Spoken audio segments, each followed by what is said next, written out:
عن أبي هريرة رضي الله عنه قال قال رسول الله صلى الله عليه وسلم يد الله ملأى لا يغيضها نفقة. mikono ya Allah subhanahu wa ta'ala imejaa, haipungui kwa kutoa. Thumma qala sallallahu alayhi wasallam ara'aytum ma anfaqa mundu khalaqa as-samawati wal ard.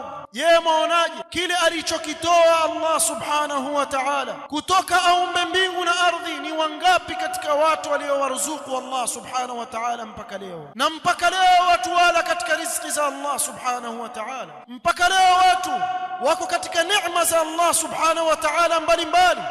Vyote hivi alivyovitoa hakijapungua chochote katika mikono ya Allah subhanahu wa ta'ala. Lakini jiangalie nafsi yako Muislamu, unadhanna ipi na Allah subhanahu wa ta'ala? Ikiwa ni maradhi, walipita waliokuwa na maradhi na Allah subhanahu wa ta'ala kwa rehema zake akawapa shifa. Fama dhannukum bi rabbil alamin. Lakini je, mnamdhania vipi Allah subhanahu wa ta'ala? Je, dhanna yako ni nzuri kwa Allah subhanahu wa ta'ala au ni mbaya? Jiangalie nafsi yako makini, soma kitabu cha Allah subhanahu wa ta'ala, tizama ukunjufu wa rehema zake Allah subhanahu wa ta'ala, kisha utengeneze dhanna yako kwa Allah subhanahu wa ta'ala. Utayakuta mazuri, kwa sababu yeye ndiye aliyekuahidi akakwambia, ana inda dhanni abdi bi, mimi niko katika dhanna anavyonidhania mja wangu.